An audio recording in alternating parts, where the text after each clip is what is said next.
I think a materialist approach to things is very, very consistent with my experience in Christian social justice. I feel like the deeper I get into anarchist practice, the deeper my faith is getting at the same time. I would hope that, securing means of life for all would be something all people of faith would say, oh yes, that's at the basis of what we believe. And those who are most marginalized know the most about the true, the good, and the beautiful. To me, it's less that I think building class solidarity is a bad thing, as much as it seems like if you don't attend to things like anti-Black racism, that's always going to get in the way of building class solidarity, actually. And when you go back, you find that a lot of revolutionary grassroots participatory movements, the precursors to what you could call the barrio assemblies and these grassroots neighborhood organizations, a lot of these were sponsored by the church. What does it mean to say that the Christian tradition is internally contradictory and there are antagonisms there and you're always being faithful to some aspects and betraying other aspects? Welcome to the Magnificast, a podcast about Christianity and leftist politics. I'm your co-host, Matt. I'm your other co-host, Dean. Dean, it's been a minute. Let's check in. How's it going? How's your heart? Are you guarding it? My heart, I am guarding it for sure.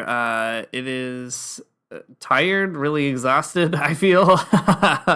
It's I don't know what it is. I mean, I started a new job that maybe I'll talk about some other time, but that is a lot, and I'm just getting used to that. It's fall, the seasons are changing, the world is complicated, and I feel exhausted. What about you, Matt?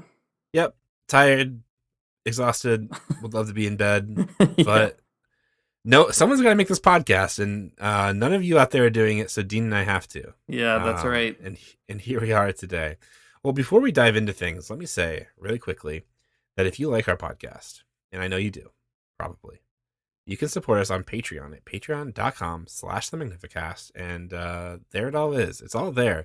If you can get some great, fantastic prizes if you support us at different levels, and I don't remember what they all are right now, but there's a cool Discord channel that you can join exclusively. You get some early episodes occasionally, and there's a whole nother behind the paywall podcast you get called The Lock-In. That's kind of goofy, and we talk about current events and also read Reddit questions, and that's about it.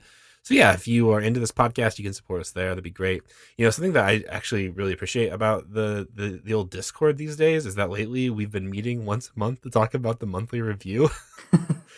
There's only about 4 of us that do it, but that's okay. It's been really fun and learned a lot of things. And if you're really yearning for something that's less of a commitment than a book club, this is it. This is the one for you, because you could read one short article and talk about it with us. It's like a Bible study for extremely weird socialist nerds, I guess. That's kind of the vibe. That's it. Yeah, that's the vibe. That's what it is. That makes me feel a lot more apprehensive about it now that you've said it that way, but okay, that's fine. Well, let's see. Let's just recap right now the last few minutes of this episode. We've come in saying we're really exhausted and too tired to be doing it. We've already said that the Discord is just a vehicle for another socialist Bible study. I feel like if you're still listening now, congrats. It's gonna be a good You made it. a good hour, I'll say. That's right. All right. Well, let's just jump right into it then, Dean. We've got all these bad vibes out. Let's get some even worse vibes in here, I think. Okay. So, folks, this week we're going to talk about something that is, I think, upsetting to me and probably to everybody, but it's worth kind of getting into. So, just a week ago, we passed by America's biggest, weirdest holiday, the 20th anniversary of 9/11. And to mark the occasion, the worship leader and failed Republican politician Sean Feucht of Bethel Church fame held an event at the National Mall in D.C.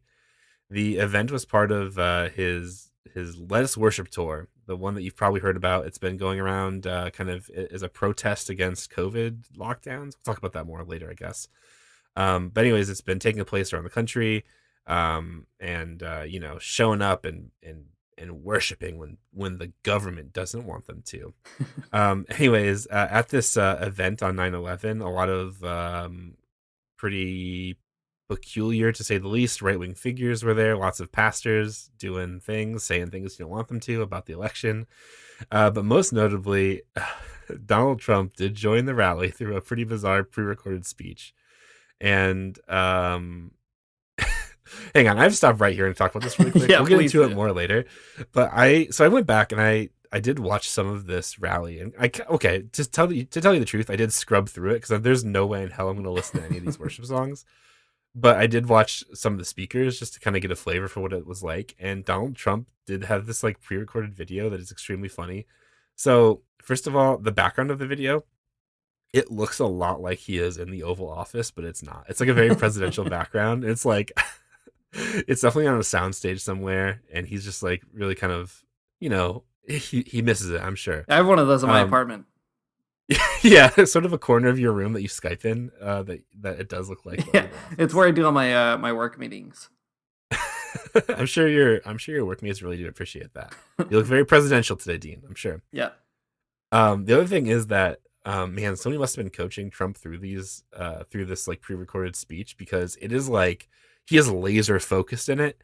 Like any other Trump event where he's just kind of like everywhere and talking about, I don't know, who knows what, Benghazi or whatever bullshit he's talking about. This one is laser focused. It's only about 9/11. It's only about God, and that's it. It's an amazing speech. Amazing in the sense that like it is truly kind of incredible. It's hard to believe. Okay, sorry. That's a lot to throw at you at the top of this episode. We've been through it a lot already, dear listeners. But anyways, you might be wondering at this point, who gives a shit about any of this? And it's a really good question. Who does? But I think as some people who are now very outside evangelicalism, like Dean and I, it's easy to like ignore these folks completely. I do it all the time. I think I have Sean Feucht muted on Twitter. I mean, you should, honestly. I mean, for your own personal self and brain, it's probably a great choice. The more I know about Sean Feucht, the less I like about anything. So I support that idea. All of that aside, I think there are some reasons that we ought to pay attention at some level. You don't have to follow him on Twitter, but we should pay attention at some level, despite how cringy it all is. And it is very cringy. Oh my God. I said I didn't watch any of the worship songs, but I did catch a few bits of them and I hate it. It's just it made me feel like I had to take a shower. So Sean Feucht is like, first of all, maybe you don't even know who I'm talking about, given the way I'm pronouncing his name, because I'm pronouncing it correct. But sometimes people say Feucht, but it's Sean Feucht. He's this guy with this crazy long blonde hair. He's like a California worship leader kind of guy. You know him if you saw him. Just look him up if you don't know who I'm talking about. Anyways, he is probably one of the more visible figures in evangelicalism at the moment because of these like tours that he's been doing. And he is clearly interested in conservative politics. So maybe we should think about what he's doing and maybe and guard our hearts from what he's doing. So Sean Feucht, he's not just a worship pastor. He's also had a failed congressional run in California. He tried to run for Congress, and that's fun, and lost, and that's even more fun. I love that. And then he also took a trip to the White House to lay hands on and pray for Donald Trump before his first impeachment trial. So he's got some fame there. It worked. I mean, he got impeached, but it didn't. He wasn't removed from office, so the prayer did something, I guess. Anyway, so given all of that, we thought it might be good to spend a little bit of time talking about like Sean Feucht, but maybe like the larger state of Christofascism. You'll probably recall back in January, we talked a little bit about Christofascism in the context of the Capitol riots on January 6th. And since then, there's a new president, and the fascist currents of January 6th have transmuted a bit. Like, it looks different than it did then. But still, I think something to think about. So what we've seen happen to the Christian right isn't necessarily new or different, but it is like, something that we're thinking through a little bit here. So let's just take the time of this podcast and think through it a little bit. Dean, I don't know. You were there for that conversation about January 6th and the Capitol riots.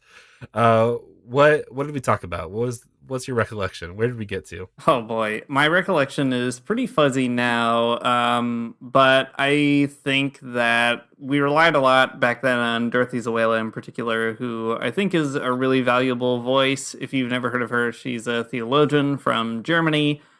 She did a lot of work in the United States as well and spent a lot of her life processing Christianity, socialism, but also fascism and what was going on there. And she really coined the term Christofascism in an important way in a number of different books that she wrote, exploring what it was, what the contours of it was, how it works, and what kind of props it up theologically. And I always am intrigued by her kind of like her thinking through Christofascism from both the German and US context. Because on the one hand, she's interested in how fascism in a kind of explicit and obvious way came to power in Germany. But she did so much of that theorizing in the United States, which I think is really significant. So we talked a lot about that back about January 6th, not on January 6th.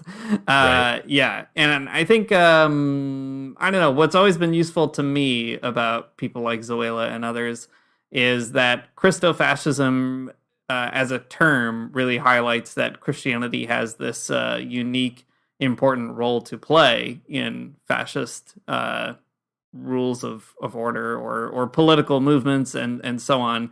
And it's important that we understand the kind of unique Christianities that underlie those fascist movements rather than, like we're always saying on this podcast, pretending that you can just kind of, I don't know, ignore them or say that they're not really Christian or get yourself into the the pure Christian space where you don't have to deal with the Christofascists or because they're not Christo at all or something like that. So anyway, that's what I remember. Am I leaving anything out, Matt?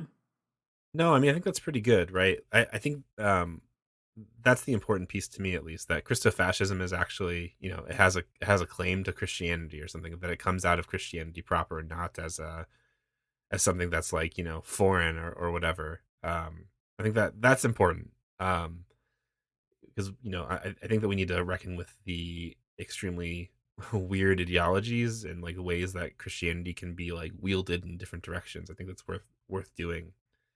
And Christofascism is really, I think, interesting, especially in the way that Zoela talks about it, because like when it comes to talking about fascism, I don't know, Marxists and other folks on the left have a lot of things to say for sure, right? Like you say the word and you think up things like like obedient masses all, Zig Heiling or whatever, or Nazis and death camps and yellow stars and whatnot, which, I mean, these are all things that fascism certainly is. But I think when it comes to Christofascism, especially maybe the variety that we're seeing now, I think Zoela has it right. I mean, things are a bit more subtle than just like straightforward, like, I don't know, jackbooted thugs or whatever. So we'll get into all the details there in a minute. But maybe we can do a quick dive into who Sean Feucht is and like what his whole situation is. What's his problem? Let me make a quick like intervention into why I think this is actually important. So I've already confessed I don't pay attention to Sean Feucht and I don't like him, and I try my best to know as little about him as I can. But Matt has impressed upon me that it is important to know who he is. And as I was thinking about it, the person that came to mind, believe it or not, for me, is actually Theodor Adorno, the German critical theorist. So Adorno spent some time in the United States while he was hiding out from fascists in Germany, coincidentally. And coincidental to our conversation, not to his life. Anyway, one thing that he did while he was living in the United States is he listened to tons of radio broadcasts of Catholic fascists in particular, and was just like super interested in how fascism was being disseminated in the United States uniquely in a Christian environment using Christian language and so on and so forth. And he wrote some books about it. And why am I saying this is important? Because I think there is this tradition of Marxism that also suggests it's important to pay attention to the unique kind of theological trappings that come up with all this stuff. So for Adorno, it was like Father Coughlin, these kind of weird fascist priests or whatever. But for us, those folks are still around. There are Father Coughlins around. But I think Sean Feucht is the more challenging Christofascist to figure out. And also the one that is more likely to end up with real political power in our lifetime. So all that to say, it's a good, I think you're right, Matt. We should pay attention to Sean Feucht, despite the fact that I don't. But what that means is you're going to have to help me figure him out. Yeah, I'm glad I've won you over. The other thing, okay, sorry, let me press the point a little bit further about why people should care about Sean Feucht or Christofascism in general. And it's this. This is like, as always, I'm going to pull something like a very deep cut in philosophy that no one knows about, and that's fine. But in the tradition of psychoanalysis, Jesus, there's this guy named Wilhelm Reich who actually had a lot of very bizarre ideas, especially about orgasms. But that's a whole nother story. He did write a book about fascism that I think is really fascinating. And basically the question, though, that he raises in his book is one that I think, a lot of other sort of like German and like, Central European people were thinking about at the time too, is like, why do people want this? Right? Like, why is it that people like, why would you ever be drawn to something like fascism? Like, obviously, it's bad. You know that like it's going to make you do something bad. It's going to like revoke your personal liberties. Why would you want this? And man, it's a great question, and a lot of people kind of keep bringing this up, especially in the Trump years, but I think it's still a great question to be asking now, because people still want it. Right? So I guess part of the question for Christofascism, at least for me, is like it does help answer that question: why do people desire fascism? Or I mean, in the Reichian way, it's like, why do people desire servitude or something? But like, still, it's a question, and I don't think you can really answer that question contemporaneously without talking about Christofascism. Okay, so let me tell you about Sean Feucht and who he is, Dean. All right. No, how about this? You tell me, who do you think Sean Feucht? Who do you say he is, Dean? Right. Okay. I can do this blindly because I have not read your notes, Matt. I can confess to you now on this podcast live. Sean Feucht, as far as I can tell from the maybe several months of seeing him go through my Twitter feed before meeting him, Sean Feucht is a guy with some big curly hair, as you already mentioned. He seems to have discovered a pretty savvy grift, which is to figure out whatever conservatives are upset about and then do worship adjacent to that affect. Like, nailed it. Yes, absolutely. If people are upset about Black Lives Matter, Sean Feucht is going to show up and do some worship music in a way that makes Black Lives Matter people very mad. If people are upset about masks, Sean Feucht is going to show up without a mask and do some worship music. I think that's the Sean Feucht formula. And, I have to credit where it's due. It's probably a pretty winning formula, I would guess. Yeah. It's true. When there's an entire sector of the population that's just really motivated by being upset about dumb stuff, it's like, and if you can make money off that, I guess great, good for you. I think, though, unfortunately, Sean Feucht is probably more than just a grifter. He's probably a true believer, but we can kind of get there. It's always hard to tell with these people. Who knows? Who knows what people actually They're not believe mutually in exclusive, I think. That's true. They are not mutually exclusive. Okay, let me tell you about Sean Feucht. This is a pretty rough overview, and there's probably more to be said about him, but listen, there's just so much going on, guys. It's so hard. We're doing this podcast in 40 minutes. It's so hard to do it all. So Sean Feucht is an Oral Roberts grad. So if you know anything about Oral Roberts University, it's bad, and that will tell you a lot about him already.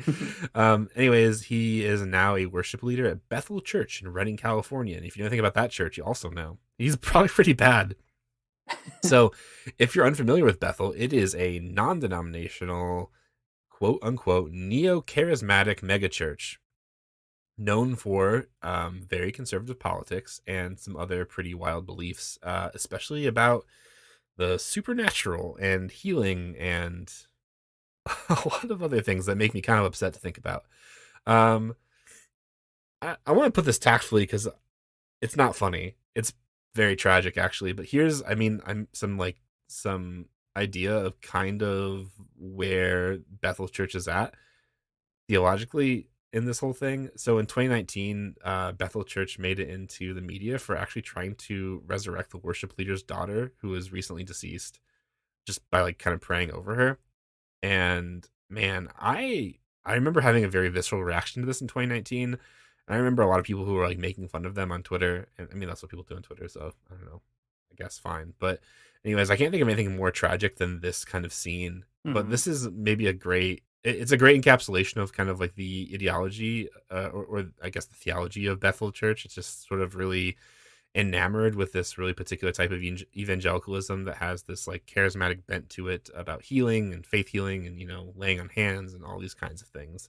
So you get kind of a vibe for what it's about.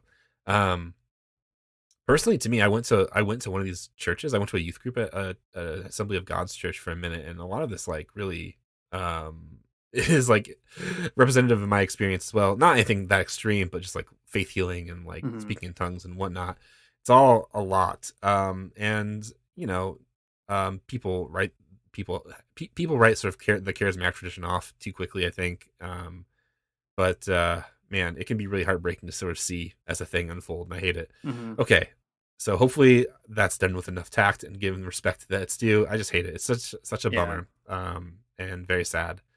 There's also, though, a lot more to say about Bethel. There's, I mean, just so much that can be said about. They have like this whole sort of like school of supernaturalism. I don't know. Sounds You awesome. get like yeah, it sounds a lot cooler than it is. It's not about the TV show at all. It's actually just about lots of bummer kind of stuff, but you can get credentials in it from them, so that's something.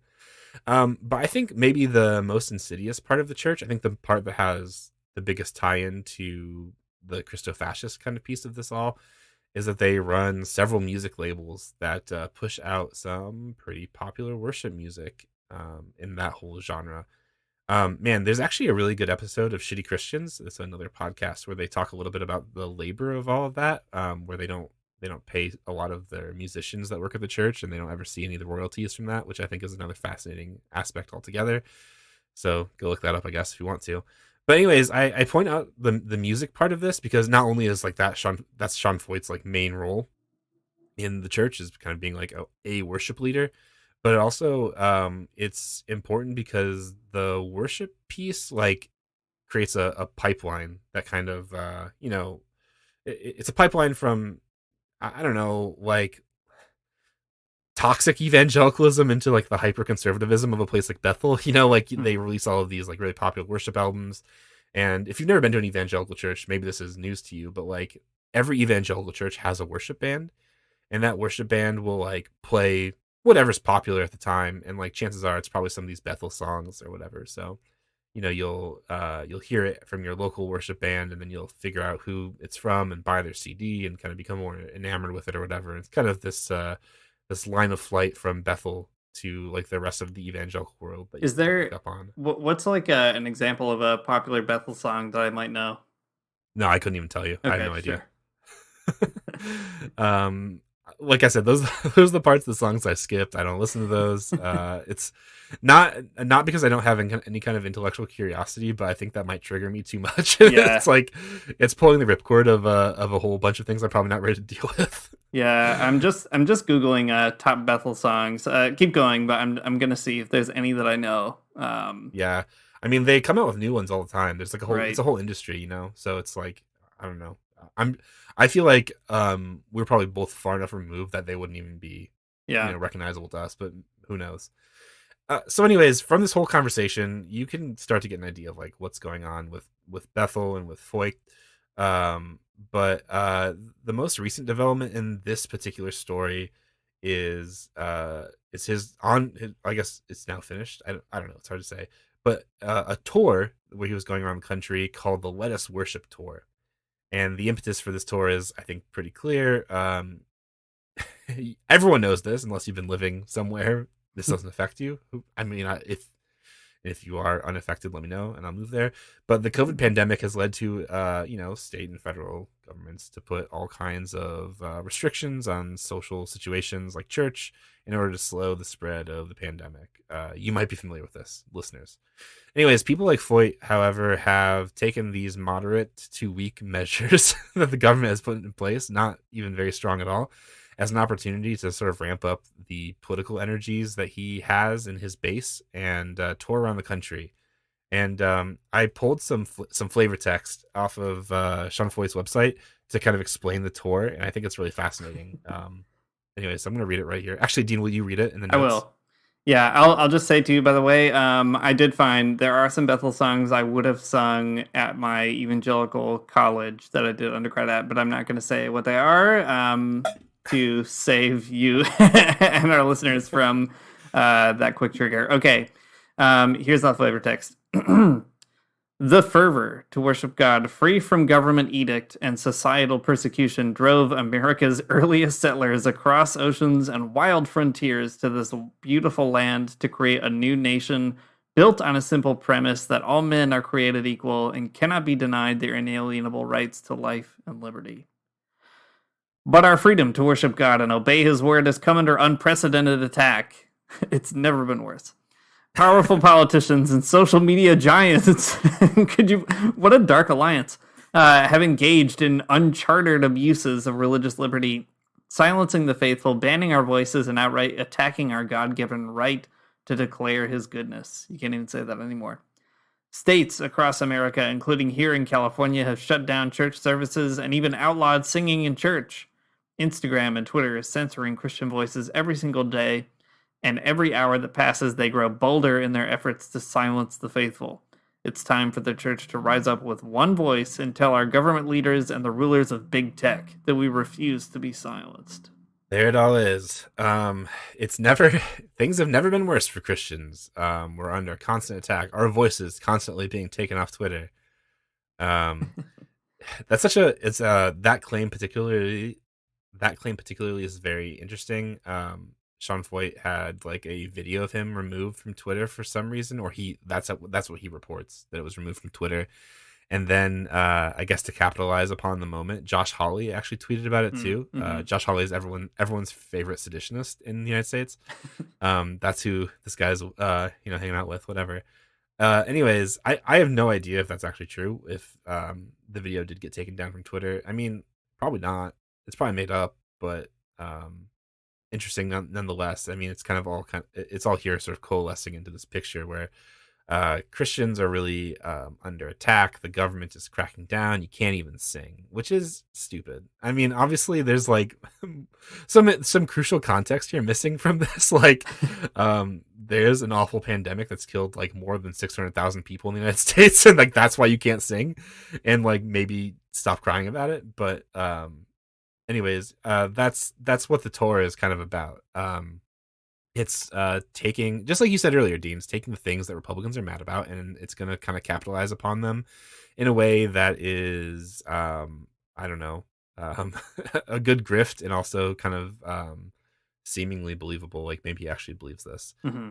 So the Torah itself has created a lot of publicity for itself, just in light of Feucht's own occasional inability to get proper permits to host these concerts, which I think is actually very funny. If you search Sean Feucht's name, I'm sure you've probably already seen him on Facebook or on Twitter, I don't know. But if you just do a quick search of his name, you'll find all kinds of videos of Sean Feucht encountering police or like other sort of official people in locations where he's supposed to have like an event. And he acts like outraged. They won't let him play worship music there. There's one specifically that's like in a city center that like cops are kind of hassling him and his friends for trying to have a worship concert like in the middle of the street or something. It's like he doesn't have a permit is kind of the thing. And the cops are like, yeah, man, sorry, you gotta get a permit. And Sean Feucht's like, hey bros, they won't let us worship. That's why we gotta do it. We gotta be out here. And like if we go to jail for worshiping God, I guess it's fine. And it's like whatever. And the thing is, it's like it's all fabricated. None of it's real. It's just like it's him kind of creating these situations for himself, so that he appears to be, more persecuted than he ever is. Has he gone to jail, or does he go to jail?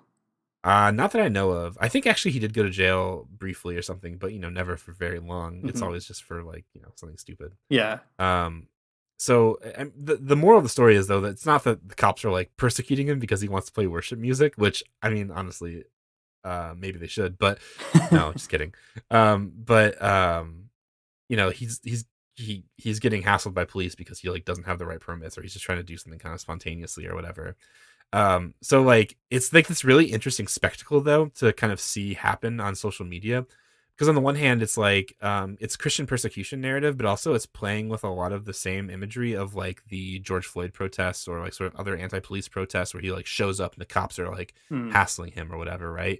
And like and using that type of the sort of like spectacle of that, I think is really fascinating. Kind of playing off leftist tropes to kind of gain some kind of credibility with people who think he might be lame otherwise. But at the end, it's just like, can we pray for these cops? Right. It's still like a Blue Lives Matter situation or whatever. Yeah, absolutely. It's not like he's he's never been like let's worship and also fuck the police. He never said that. Strangely enough. Right. I mean, but that's kind of the unique feature or the weird features of Christofascism in general as well, right? And I think this is what I have always appreciated about Dorothy Zoela's stuff. I don't know. Maybe I'll bring her in because I think she illuminates a little bit of what's going on. Yeah. She has some really cool things to say about Christofascism, where she'll note one problem in our vocabulary around fascism is that like we have so restricted it to mean like one extremely specific expression of like German politics that it makes it hard to kind of see analogous phenomena in very different like political circumstances. So like for example, this is from an essay that we've talked about before by Zoela, but she says, according to the strange logic of some of our guardians of democracy, President Reagan, because he was democratically elected, albeit by only 27% of the U.S. population, simply cannot have any fascist tendencies. In this debate, the electoral process, as such, takes on a sacrosanct quality as if no democratic country had ever stumbled into genocide, in Southeast Asia, for example. Right? So she's kind of calling the bluff of the way that we sort of restrict this understanding.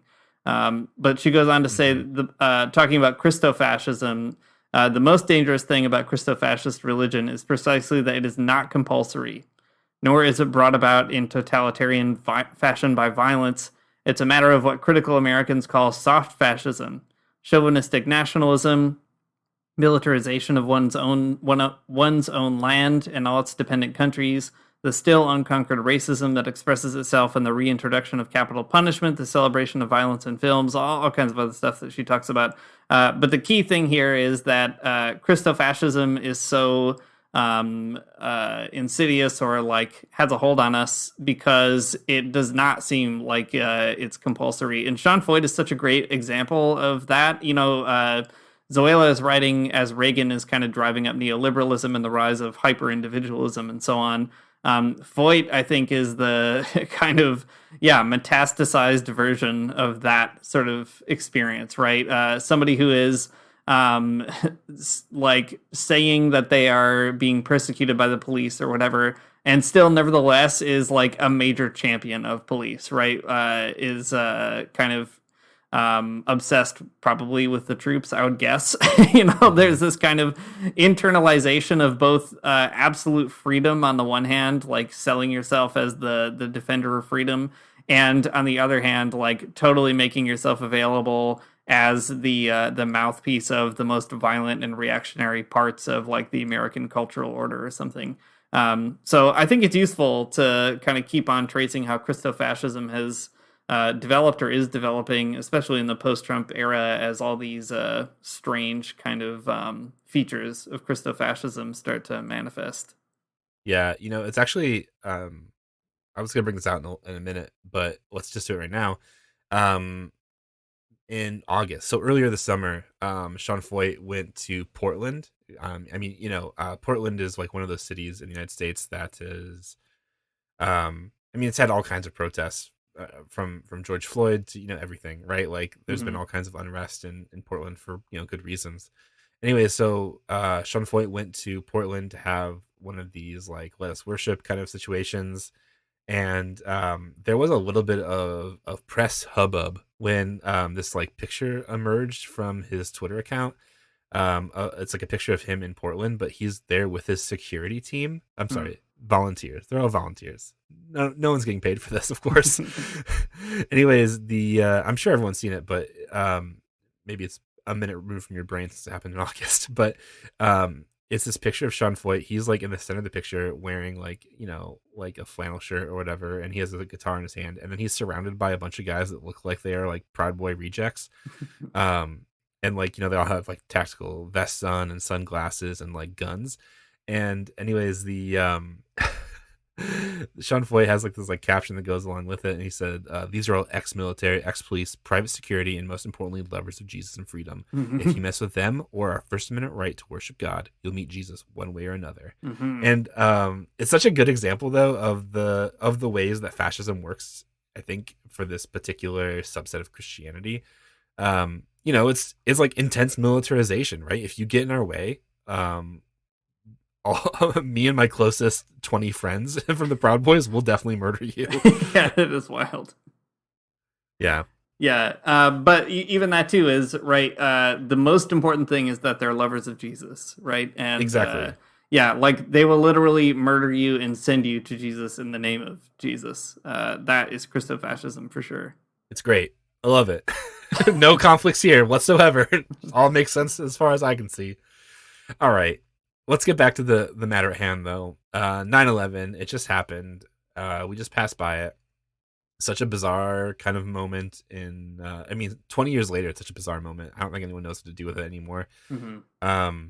Just other than like sort of feigned sentimentality or something, but it's such a bizarre thing. Anyways, there's so much like cringy stuff to come out of these tours that he's been doing, but I think it all kind of culminates in the mall in Washington D.C. on 9/11. So like I mentioned a few minutes ago, there's this thing with Feucht in his like filing for permits and sort of like trying to get in the right places on the right days and like making sure he has the right to go do them, because these are all like sort of public events. Mm-hmm. And anyways, as the way that Feucht tells the story is that the only day that the mall was available for him to do this concert on was 9/11. Isn't that a divine happenstance? But there's been some reporting around this that confirms that they had actually planned to do it a different day, but he just rescheduled it for 9/11. I love it so much. I love that he has to have the mythology. I think that's really cool. Yeah. Except if it was for a different reason, it would be cool. But for this, it's actually pretty gross. I also love, wouldn't you believe it, the day in the nation's capital where everyone is mourning an event that people have like totally fetishized as like our new founding myth. What a coincidence that that's the day I'm going to do this. Yep, just a weird thing. It's just one of those God things, It just happens. So the performance that he does in DC, is not significant or outstanding in any real way. But I think that's kind of actually what's important about it, and we'll get to that in a minute. Donald Trump was there in a video.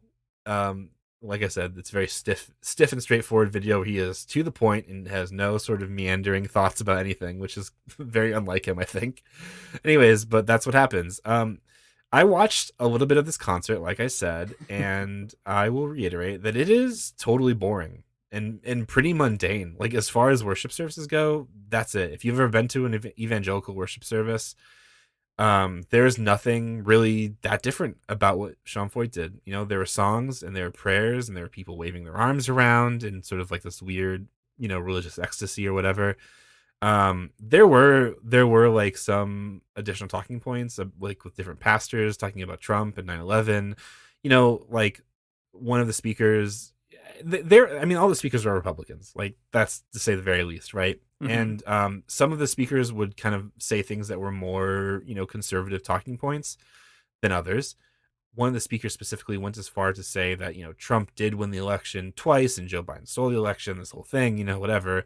And that's pretty outlandish, but still, like, it's nothing that you'd really find like outside of evangelical megachurch to say that, that's a bummer, but like, it's true, right? Mm-hmm. You go to an evangelical church, you're going to hear some conservative politics. It's just all part of it. And that's exactly what you'd find at this sort of worship thing, the worship in DC, the Let Us Worship tour. It's all boring and mundane and just like, whatever. There's this moment even when Sean Feucht's daughter prayed this prayer about how she was praying for Joe Biden and Kamala Harris, that, like God would be in the White House and that God would bring sort of light to where there's darkness, assuming, I don't know, I mean, Joe Biden is the darkness or whatever in this prayer, but fine, whatever. Not exactly wrong, but different positions, I suppose. Anyways, I think that is what's really fascinating to me about Sean Feucht, is that all this like cringy stuff kind of comes out for sure. There's politics embroiled in this, but like when it comes to the events itself, it's like just worship music. Mm-hmm. And that is, I think, what is actually particularly troubling about it, is that that it is just worship music. There's a incredible capacity to do like extremely fascist stuff and say things that are like extremely right wing or borderline conspiracy theories or whatever. That like Sean Feucht is like basically just like kind of a blank slate of a person that kind of that can do Christian worship but also be extremely conservative. There's nothing like he doesn't have to go out of his way to like he himself doesn't have to go out of his way to say anything particularly egregious about Trump or the United States. He can kind of get by with like regular evangelical platitudes, and it's kind of okay. I mean, given the flavor text even that we had, earlier in the episode, it's not like he won't talk about politics because I mean, obviously he ran for an actual elected position. He will, but like when it comes to worship, it's not like the fascism that he's kind of pushing is like ingrained in the worship where it's like, oh, we should all be conservative or whatever. Like that's not one of the songs that he sings. It's just like regular evangelical Christian worship, but it all kind of meshes so well together with like the Christofascist sort of vibe. It's kind of indistinguishable from one another, and I think that's really fascinating. Yeah, well, I always found that really interesting about evangelicalism too, because like in in my own tradition in Catholicism, like what I like about something like liberation theology is that it is a bald admission that your theology is going to be political, right? And you do that on purpose, and you go out of your way to do political readings of the Bible on purpose, saying what your side is and so on. So the kind of theological language and the political activity are kind of mutually informing.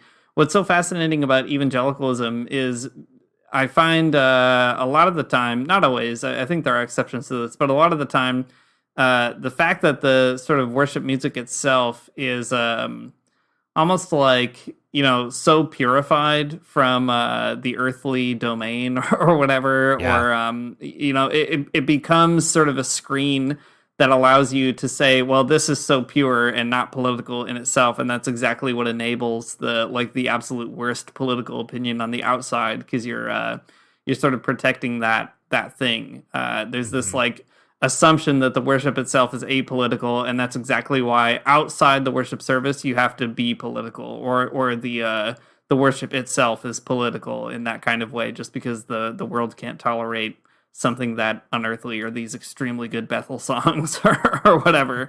And I think there's something really weird about that in evangelicalism. Yeah, I think so. And I mean, okay, if you are a person who has no experience in evangelicalism and you listen to this podcast, I'm sorry, this is probably extremely jarring to you and you have no idea what we're talking about.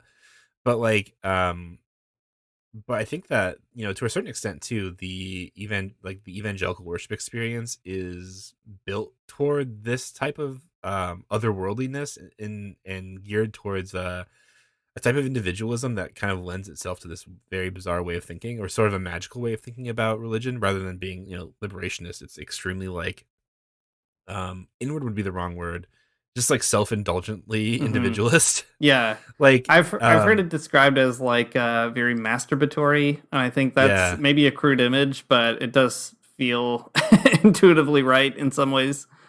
Yeah, totally. I mean, in at the Christian college I went to in my undergrad, there was a particular worship service on Thursday nights called Vespers, and students hated chapel because like it's boring. You have to sing hymns, and it's like, what is this? No, I hate this. Let's sing the good songs, is what people said.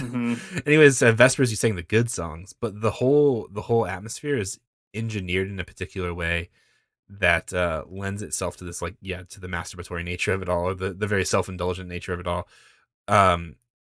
I'm sure I'm sure other people have had this type of experience too, but like the lights are turned down low, there's music playing in the background, it's just like the music kind of just ends up being this like waves of like nondescript songs after a while. Like they all kind of blend together, who knows, and you're just kind of like there left to your own devices in the dark, and there's like, I guess there's a person next to you, but you don't really even think about them as a person. You're just kind of having your own experience. I mean, phenomenologically, it's a deeply bad situation. It's like such a strange occurrence, but yeah, I mean, like you said, it's like sort of pure and otherworldly, and it's like, it's not politics, right? You couldn't be, because if you were to bring politics into that situation, it would like defile it or whatever. But at the same time, it is extremely political because it's like it's giving you a particular frame or locus to understand the world and understand God, and it's not the God that liberates people. That's for sure. Yeah. Well, we had a similar thing at our evangelical school called Evensong, which was the same sort of deal. And just to maybe continue painting a picture a little bit, because I do think it's helpful. It's like every song is like like the worship leader might, if you have a hip one, like they listen to Arcade Fire, for example, outside of worship, and like they wish that they were actually in the band Arcade Fire and singing Arcade Fire songs, but they're too Christian. So they try to like get that vibe, or I don't know, this is maybe dating me now, but like when I was in college, everybody was really into Sigur Rós as like this transcendent musical form or experience, right? And there's this like kind of ethereal attempt to capture that in these worship services. And the idea is almost like you're kind of, you yourself are in the dark room waiting for God to like shine the spotlight on you or something, right? Like it's this really individuating worship experience. And you might get some sense of like communality just by virtue of singing with other people and so on. But it's so nondescript or so kind of substanceless that at the end of the day, you can leave that worship service and, I don't know, go vote for whatever, Donald Trump, not think twice about it.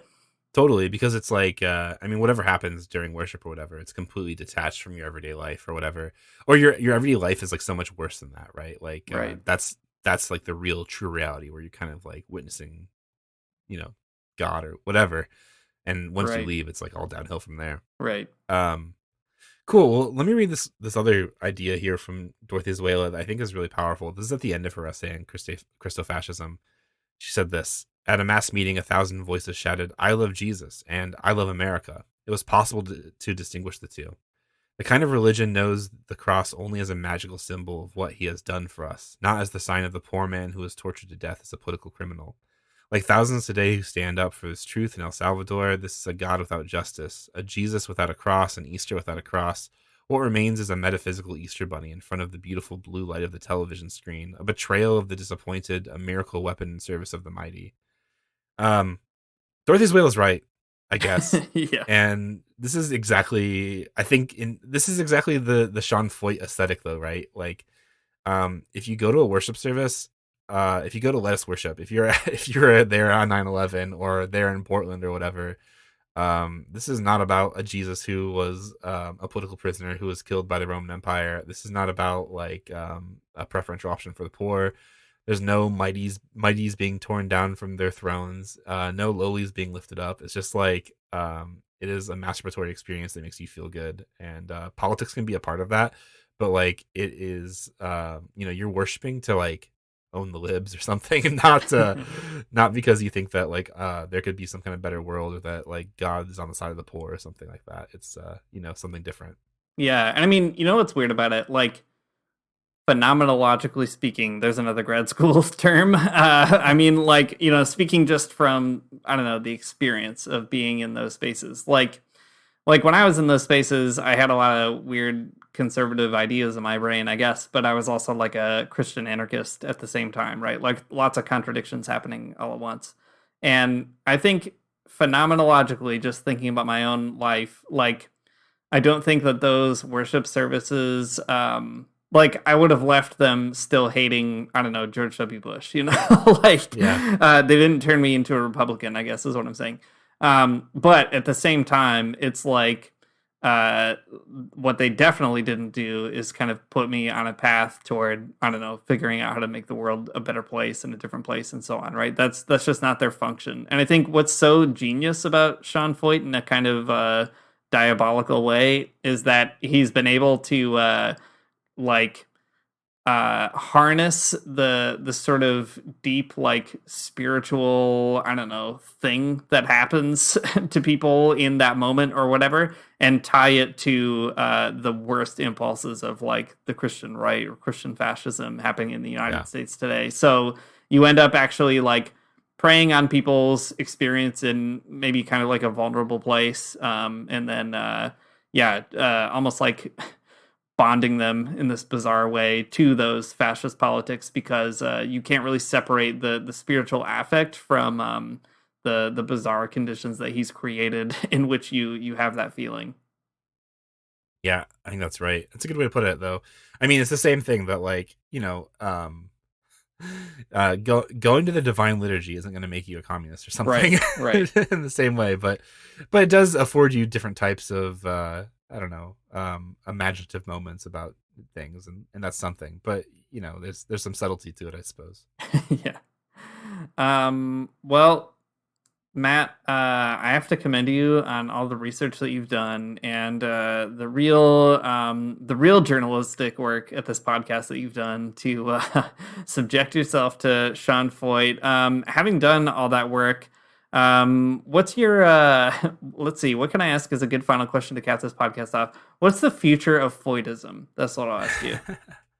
Yeah, I mean, I think whatever Republicans get mad about next, I think he's going to do.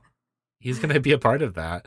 He'll be capitalizing upon it. And I mean, I don't know, like, I feel like he's already kind of there with critical race theory or something. I'm sure he's already said something about that. But yeah, I imagine that he's going to run for some kind of elected official again. Like, how could he not, right? He's got so much sort of clout already. And he's great at guitar. He's great. I have no idea. I've not listened to any of the worship music. Yeah, I mean, he'll probably run for something. I would imagine that's the case. I'm kind of surprised he hasn't been adopted more by right-wing figures. Like, I don't know, but whatever. We'll see. I imagine it's all around the bend. We'll get another tour once the next culture war issue happens, and Sean Feucht will be right there to spread the bad news.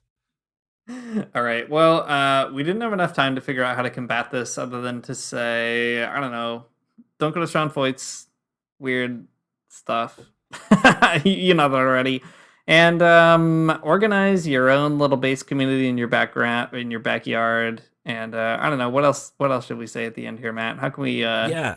I mean, there's no combating it, right? Yeah. Like, what would you do? I mean, this is maybe the other thing that is kind of insidious about it. Like, you can't, right? Like, if you and your socialist formation wanted to show up and protest some kind of like conservative thing happening in your city, you could, and it would be a legible thing. People, even the conservatives, would be like, yeah, that makes sense. They don't like us. I get that. If you protested Sean Feucht, it would be like fuel to the fire, though. It's like, it's proving his point. So it sucks. Yeah. Just like, I don't know, mute that guy. Tell your friends to mute that guy. Make fun of him. I don't know, but like, it sucks. There's like not a lot you can do to combat that particular thing. Tell them that they're wrong, I guess. Organize. That's the key. Don't combat it at the head. Just I don't know, build a different space. Thanks for listening to the Magnificast. If you like what you heard, like Matt said at the beginning of the show, you can support us on Patreon at patreon.com/themagnificast. You can send us an email at themagnificast@gmail.com. We've been kind of slow to reply, but don't worry, we'll get around to it. Do not send us an email, I should say, if you're an agent for a liberal Christian author. People keep doing this. We've gotten so many of them in the last few weeks. I don't know what mailing list we've been added onto, but I'm sorry, John Pavlovitz. You are not coming on this podcast. I'm so sorry. We don't care if your book has been praised by Chelsea Clinton. You're not coming on our podcast. In fact, that's precisely why you're not coming on the podcast. Anyway, that's neither here nor there. That's a little behind the scenes look at what we deal with every day as a result. I'm so mad of our about it, though. Pain. I know, me too. I'm so mad as well. I'm going to keep being mad about it. Our music, as always, is by Amaria Armstrong, and our outro is by the Illogical Spoon. We'll see you next week. I don't wanna get up for church in the morning, souls alive. Heaven come to earth and there won't be no church. We'll meet down by the riverside. There we'll swim with all creation. Never get tired, never bored. Don't worry, someday there'll be no dam between us and our Lord.